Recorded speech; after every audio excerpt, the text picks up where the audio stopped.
روم کے بادشاہ نے ایک بہروپیہ بھیجا حضرت عمر کو قتل کرنے کے لیے، جاسوس بہروپیہ بھیجا حضرت عمر کو قتل کرنے کے لیے۔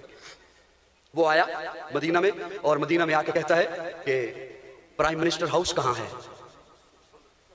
پریزیڈنٹ ہاؤس کہاں ہے؟ صحابہ نے، تابعین نے بتایا یہاں کوئی پریزیڈنٹ ہاؤس نہیں ہے۔ کہاں ہے؟ کہا یہاں پہ کوئی ایسا نہیں ہے، مدینہ سے باہر چلا جا، یہاں پہاڑ ہیں، صحرا ہے، جنگل ہے، وہاں ہمارا امیر المومنین بیت المال کے اونٹ چرا رہا ہے۔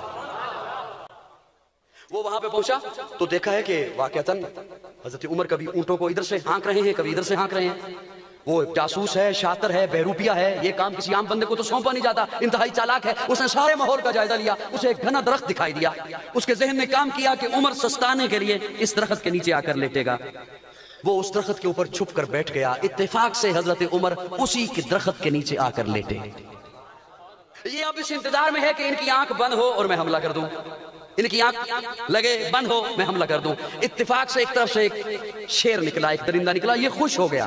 اس نے کہا کہ جو کام میں نے کرنا ہے وہ شیر کر دے گا، مجھے کچھ بھی نہیں کرنا پڑے گا، میرا کام ویسے ہی ہو جائے گا۔ خوش ہو گیا۔ علماء نے لکھا ہے جتنی دیر تک جناب عمر سوتا رہا، شیر اس کے ارد گرد گھوم کر پہرا دیتا رہا۔ حضرت عمر اٹھے، اس نے شیر نے سلام کیا، ایک طرف کو نکل گیا، اس نے اوپر سے چھلانگ لگائی، ہاتھ جوڑ کے کہتا ہے اشہد ان لا الہ الا اللہ واشہد ان محمد رسول اللہ۔ ارے عمر، تیری جنگل کا شیر بھی مانتا ہے، عمر تیری جنگل کا شیر بھی مانتا ہے۔ قاضی اپنے وجدان میں ایک جملہ کہہ رہا ہے، جناب عمر نے کہا ہوگا ارے پگلے تو نے دیکھا نہیں، میری تو اللہ کا شیر علی بھی مانتا ہے۔